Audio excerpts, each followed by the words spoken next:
क्या आप जानते हैं एक रेडियो फ्रीक्वेंसी किसी देश की सत्ता गिरा सकती है?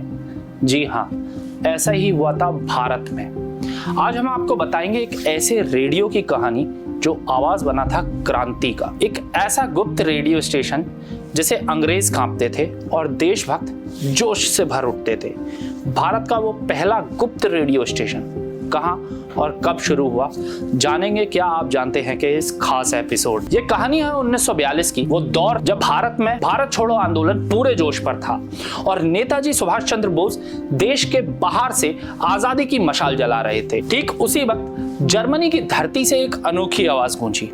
ये आजाद हिंद रेडियो है जो अब भारत की आजादी की आवाज बनेगा। जी हाँ, आजाद हिंद रेडियो की स्थापना की थी नेताजी सुभाष चंद्र बोस ने, ताकि वो देशवासियों तक सच्ची खबरें पहुंचा सके बिना ब्रिटिश सेंसरशिप के। अंग्रेजी अखबार जहां सिर्फ ब्रितानी सेना की जीत बताते थे, वहीं आजाद हिंद रेडियो पर सुनाई देती थी भारतीयों की हिम्मत और लड़ाई की खबरें। आजाद हिंद रेडियो सिर्फ एक रेडियो स्टेशन नहीं था, यह आजादी की क्रांतिकारी तरंगें। इसका प्रसारण जर्मनी, जापान, बर्मा और सिंगापुर जैसे देशों से किया जाता था।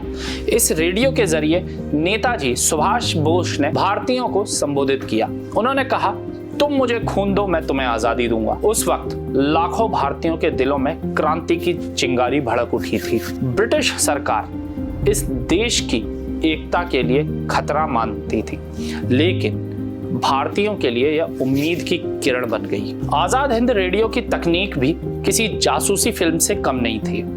इसका प्रसारण कोडेड होता था ताकि अंग्रेज इसे पकड़ ना सके।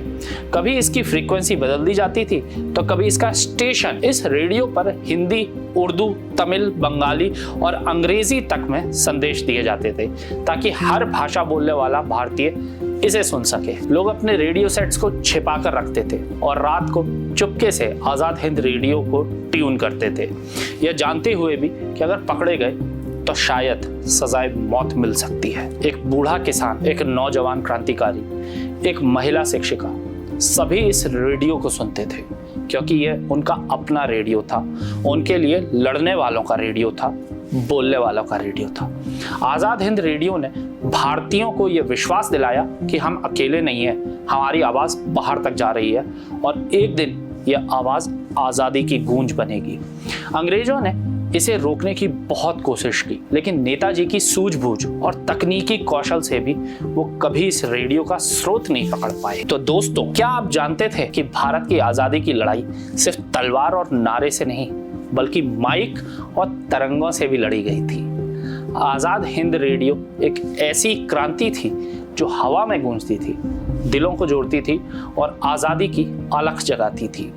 अगर आपको यह कहानी पसंद आई हो तो आचरण न्यूज को लाइक, शेयर और सब्सक्राइब करना ना भूलें। मैं मिलूंगा आपसे अगले एपिसोड में, तब तक के लिए नमस्कार। देश दुनिया की सभी खबरें देखने के लिए जुड़े रहिए आचरण न्यूज से। आचरण न्यूज, हर कदम आपके साथ।